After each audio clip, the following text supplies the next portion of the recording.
بسم اللہ الرحمن الرحیم۔ عاشق رسول صلی اللہ علیہ وآلہ وسلم۔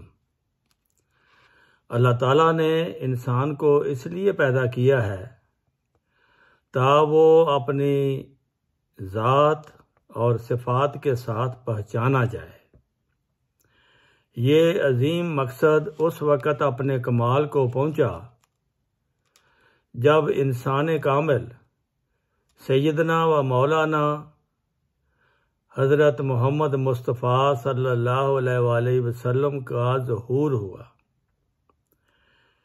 اس عبداللہ کے ظہور سے قوس عبودیت قوس الوہیت کے ساتھ اس طرح باہم پیوست ہو گئی کہ درمیانی فاصلہ کا ادراک انسانی ذہن کے بس کی بات نہ رہی۔ حضور صلی اللہ علیہ وآلہ وسلم نے اس شان کے ساتھ اپنے رب کے رنگ اپنے اوپر چڑھائے کہ یوں محسوس ہوا کہ گویا خود خدا جامع بشریت میں زمین پر اتر آیا ہے۔ اس طرح آپ خدا کی ذات میں گم اور محو ہو گئے کہ آپ کا اپنا کچھ بھی باقی نہ رہا۔ چنانچہ اللہ تعالیٰ نے عرش سے اس کی گواہی دیتے ہوئے فرمایا، قل ان صلاتی و نسکی و محیای و مماتی للہ رب العالمین، کہ اے محمد مصطفیٰ، اے میرے حبیب کبریا، دنیا والوں کو تیرے مقام کا اندازہ نہیں ہے کہ تجھ کو پہچانے، تو اس لیے تو اعلان کر دے دنیا میں کہ میرا تو اب کچھ بھی باقی نہیں رہا۔ میری نمازیں، میری قربانیاں، میرا جینا، میرا مرنا، سب کچھ خدا رب العالمین کے لیے ہو چکا ہے۔ حضرت مرزا غلام احمد قادیانی اس ضمن میں فرماتے ہیں، آپ کا وجود خدا کی تجلیات کے پورے مشاہدہ کے لیے ایک آئینہ کی طرح تھا۔ خدا کی محبت کاملہ کے آثار جس قدر عقل سوچ سکتی ہے وہ تمام حضرت صلی اللہ علیہ وآلہ وسلم میں موجود تھے۔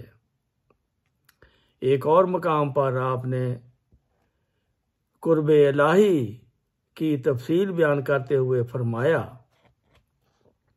اس تمام تقریر کا مدعا و خلاصہ یہ ہے کہ عند العقل قرب الہی کے مراتب 3 قسموں پر منقسم ہیں، اور تیسرا مرتبہ قرب کا مظہر عتم الوہیت ہے اور آئینہ خدا نما ہے۔ حضرت سیدنا مولانا محمد مصطفیٰ صلی اللہ علیہ وآلہ وسلم کے لیے مسلم ہے کہ جس کی شعائیں ہزارہا دلوں کو منور کر رہی ہیں اور بے شمار سینوں کو اندرونی ظلمتوں سے پاک کر کے نور قدیم تک پہنچا رہی ہیں۔ محمد عربی ہے بادشاہ دوسرا، کرے ہے روح القدس جس کے در کی دربانی، اسے خدا تو نہیں کہہ سکوں پر یہ کہتا ہوں، اس کے مرتبہ دانی میں ہے خدا دانی۔ کیا ہی خوش نصیب ہے وہ آدمی جس نے محمد مصطفیٰ صلی اللہ علیہ وآلہ وسلم کو پیشوائی کے لیے قبول کیا اور قرآن شریف کو رہنمائی کے لیے اختیار کیا۔